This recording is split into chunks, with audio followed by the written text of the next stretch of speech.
يا أهلا وسهلا بالزينات اللي راهم يشوفوا فينا. قبل ما نبداو في هذا النصائح الغالية اللي راح ترجع بنيتك لا تنسى، حبيت نطلب منكم طلب صغير من قلب.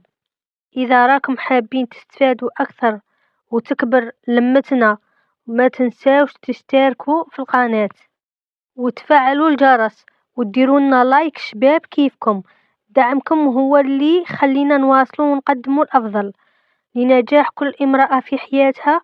يلا يا الفحلات، ابقوا معنا. انتي هي القدوة والساس يا الفحلة.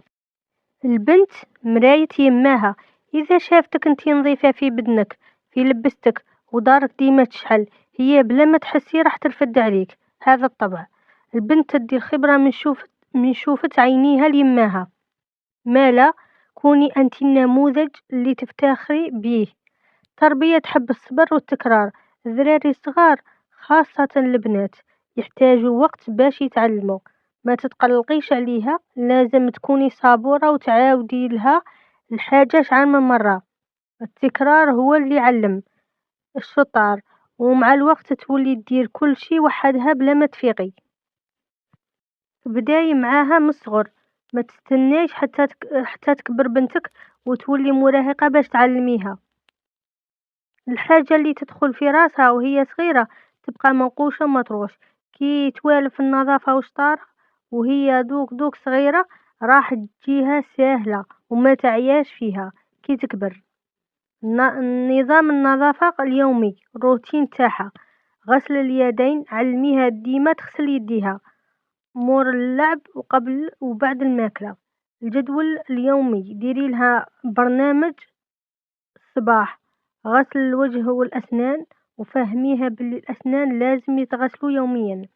الدوش، الاستحمام يكون بانتظام، على الأقل مرتين ولا 3 في السمانة حسب الظروف. وفهميها باللي الدوش يعطيها انتعاش وسعادة. استعملي الحيلة والألوان باش تحبي لها النظافة. ما تشري لهاش بورصة تاع الأسنان الصامتة، يعني ديك الفرشاة الأسنان الصامتة. شري لها اللي فيها الرسوم باربي دباديب، وشري لها صابون فيه أشكال ألعاب. هكذا تولي هي اللي تجري باش تغسل وتحس روحها راهي تلعب، مشي راهي تدير في خدمة عيي. علميها المسؤولية والشطارة في الدار، ترتيب دوزانها. علميها باللي كي تكمل قرايتها هي اللي تلم أدواتها في المحفظة، وكي تكمل اللعب هي اللي تلم ألعابها في الباطة تاعهم. والمساعدة